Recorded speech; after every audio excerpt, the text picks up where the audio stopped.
चलिए गाइस, अभी तक हम लोगों ने स्वर पढ़ा है। स्वर का मैंने आपको एक ही चीज बताया, लघु स्वर, ह्रस्व स्वर क्या होता है, मूल दीर्घ स्वर, सब कुछ मैंने एक मात्रिक स्वर, सजातीय स्वर, ये सब मैंने आपको बताया। मतलब स्वर में क्या क्या क्वेश्चन पूछता है, क्या क्या होता है, कितने स्वर होते हैं, स्वर में जो नहीं, सब मैंने आपको बताया। अब हम लोग थोड़ा पढ़ते हैं क्या, व्यंजन। ठीक है ना। आपको मैंने प्रीवियस वीडियो में भी बताया था और आज मैं भी आपको बता रही हूँ कि आपको हमेशा क्वेश्चन में पूछता है और हमेशा आपको जानना चाहिए कि पूछा जाता है कि पूरी हिंदी वर्णमाला में वर्णों की संख्या कितनी होती है। तो कितनी होती है? 52। ठीक है ना। तो आपको ये जानना है कैसे 52 होगा। ठीक है। हम अगर आपसे कोई पूछ देता है कि पूरे आप काउंटिंग करिए, ठीक है ना, अब आप पूरे काउंट किए, हमें आपने 52 बता दिया, इसमें से आपको कोई पूछ देता है इसे कौन कौन से व्यंजन है, तो आपको ये जानना है कि कैसे 52 हो गए। ठीक है ना। पूरे वर्णमाला को, यानी कि वर्णमाला पूरा, यानी कि स्वर और व्यंजन मिला के, न कि केवल व्यंजन मिला के। ठीक है। तो पूरी वर्णमाला को यानी कि स्वर और व्यंजन मिला के कैसे कैसे 52 हुआ और क्या क्या हुआ, कौन कौन से स्वर सॉरी व्यंजन में आते हैं, ये हमको पढ़ना है। ठीक है। जैसे देखिए, मैंने आपको एक एक चीज लिखा है ताकि आपको पढ़ने में भी आराम हो। जब जब आप वीडियो मेरा देखेंगे आपको ये पूरा आपको समझ में आ जाएगा, यह आपके पास हमेशा ही रहेगा। तो देखिए, जैसे देखिए, अब आपकी ये 25, इसी को हम क्या बोलते हैं? स्पर्श व्यंजन। ठीक है ना। क से लेके प वर्ग तक ये आपके स्पर्श व्यंजन में आता है। इन्हीं को हम बोलते हैं स्पर्श व्यंजन, जो आपके कितने होते हैं? 25। ठीक है ना। 25 होते हैं। अब आपके ये किस वर्ग में, सुन, इसको हम लोग बोलते हैं कि क वर्ग, च वर्ग, ट वर्ग, त वर्ग और प वर्ग। ठीक है ना। यानी कि शुरू का जो ये वर्ड है, मान लीजिए शुरू का जो ये वर्ड है, इसी के आधार पर इसका नाम दिया गया है। हम इसको क्या बोलेंगे? क वर्ग। ठीक है। अब जब क वर्ग होता है उसमें कितने वर्ड होते हैं? 5। ठीक है ना। यानी कि 5 वर्ड होते हैं। क ख ग घ अंग आपके 5 है।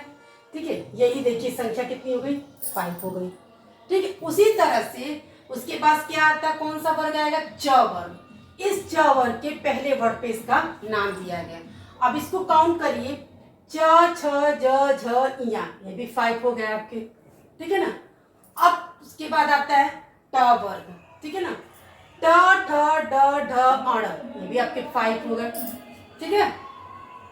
पिता वर्ग, ये हो गया त थ द ध न, ये भी आपके 5 हो गए। यानी कि आप पढ़िएगा तो हमेशा आपको 5 ही मिलेगा। फिर आता है आपका प वर्ग। प में भी प फ ब भ म, ये आपके होते हैं 5। तो ये आपके कितने हो गए आपके? आप जब काउंट करिएगा तो कितने आ जाएंगे आपके? 25। इसी को हम कहते हैं स्पर्श व्यंजन। इसी को हम टोटल को क्या करते हैं? स्पर्श व्यंजन। यानी कि आपकी क वर्ग से, ठीक है ना, क वर्ग से लेके प वर्ग तक जो है आपके स्पर्श व्यंजन में आता है। ठीक है ना। ये क वर्ग से लेके प वर्ग तक आपका स्पर्श व्यंजन में आता है। अब क वर्ग को वर्ग का नाम दिया गया कंठ, च वर्ग को तालव्य, त वर्ग को मूर्धन्य, त वर्ग को दंत और प वर्ग को ओष्ठ। ठीक है ना। ये आपके हो गए स्पर्श व्यंजन में। अब देखिए, इसी को मैंने एक एक पूरा क्लियर करके लिखा है ताकि आपको अच्छे से समझ में आ जाएगा। आपको मैंने बताया स्पर्श व्यंजनों की संख्या कितनी होती है? 25। ठीक है ना। अब आता है, अब आपके यहां तक म के बाद कौन सा आता है? ये तो आपके इतने स्पर्श व्यंजन में आ गए। उसके बाद जो वर्ड आता है य र ल व, इसी को हम कहते हैं अंतस्थ व्यंजन, और ये कितने होते हैं? 4 अंतस्थ व्यंजन य र ल व। ये हमेशा से क्वेश्चन पूछता है कि अंतस्थ व्यंजन में कितने वर्ड होते हैं। तो अंतस्थ व्यंजन में आपके 4 होते हैं, य र ल व। ठीक है। फिर आता है ऊष्म व्यंजन। ठीक है ना। ऊष्म व्यंजन में कितने होते हैं? 4 श स स ह, यानी कि तीनों स आपके जो होते हैं, इसको हम लोग बड़ा श भी कहते हैं, खटकोर स भी कहते हैं, स कहते हैं।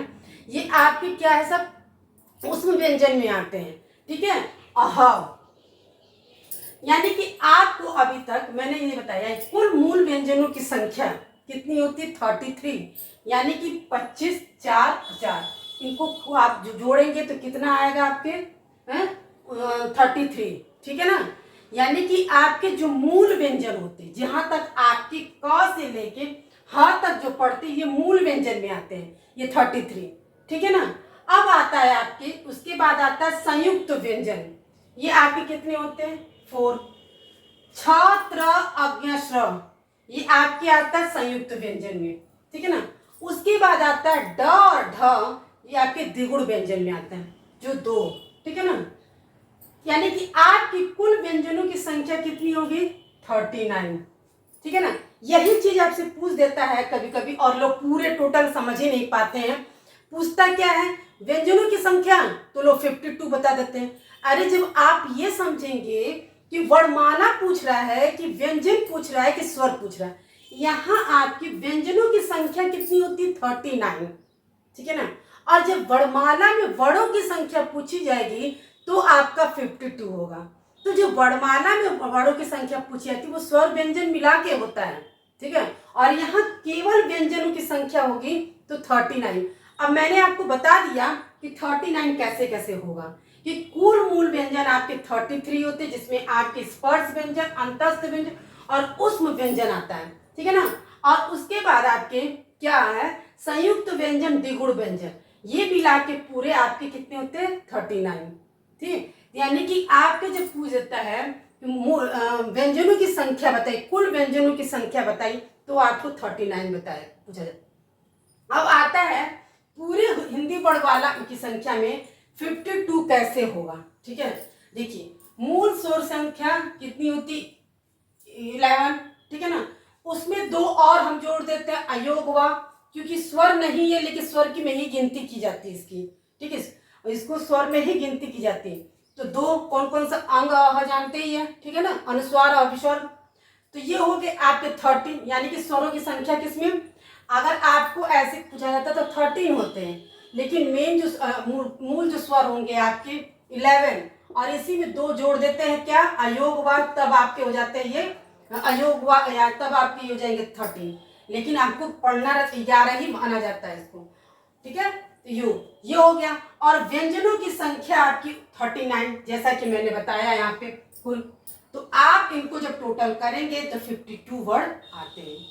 तो आपको मैंने देखिए एक एक चीज ये इसलिए बता दिया आपको यहाँ पे, ताकि आप कभी जिंदगी में भूल ही नहीं सकते हैं। मुझे पूरा अच्छे से विश्वास है कि आपको जब ये पता है कि आपको कभी नहीं भूल, जब आपको ये पता चल गया कि मूल स्वर यानी कि आपका 11 है, अयोग वाह को स्वर नहीं होते हुए भी स्वर में गिनते हैं, इसलिए 2 उसमें जोड़ते हैं तो तब 13। अगर ऐसे पूछा जाता तो स्वरों की संख्या में से 11 बताई जाती है, ठीक है ना। अगर ऑप्शन में दिया रहता है तो अगर 11 13 दोनों दिया रहेगा तब हम 13 पे इसलिए करेंगे क्योंकि अलग अलग नहीं के, लेकिन जब मूल स्वर की संख्या पूछ देती या अगर आपको जाना स्वर तो 11 ही रहता है, ठीक है। अयोग वा को 2 जोड़ देंगे तो 13 यानी 13। और व्यंजनों की कुल संख्या कितनी होती? 39। और क्या करते हैं लोग, ये समझ लें, वर्णमाला की संख्या कितनी होती है? 39। अरे भैया 39 कैसे होगा, ठीक है ना।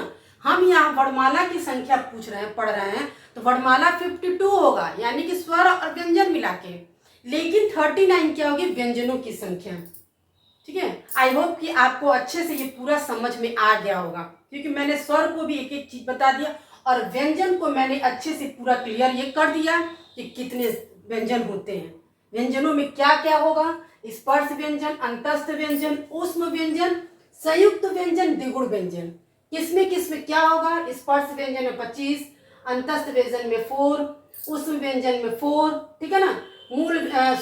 संयुक्त व्यंजन में 4, ठीक है। द्विगुण व्यंजन में 2, ये कुल मिला के आपके हो जाएगा 39।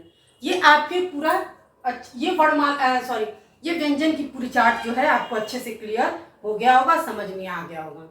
तो आपको नेक्स्ट वीडियो में जब ये आप पढ़ चुके रहेंगे अच्छे से समझ, जब इसके आगे का मैं पढ़ाऊंगी तो आपको बहुत अच्छे से समझ में आ जाए, क्योंकि इसी से बहुत क्वेश्चन बन जाएगा। अब पूछ देगा क वर्ग का नाम बताइए, तो आपको पता होना चाहिए क वर्ग किसमें आता है? कंठ से बोला जाता है। च वर्ग तालव्य से, जीभ के ऊपर तालु जो होता है जिसको बोलते हैं, ठीक है ना। ट वर्ग मूर्धन्य से, ठीक है। त वर्ग दंत से, दांत से। और प वर्ग ओठों से, ओष्ठ से। ये सब आपको जानना है और मैंने इसीलिए पूरा एक ही चीज क्लियर लिख दिया होगा। और मैं उम्मीद करती हूँ कि आपको अच्छे से समझ में भी आ गया होगा। और मिलते हैं नेक्स्ट वीडियो में।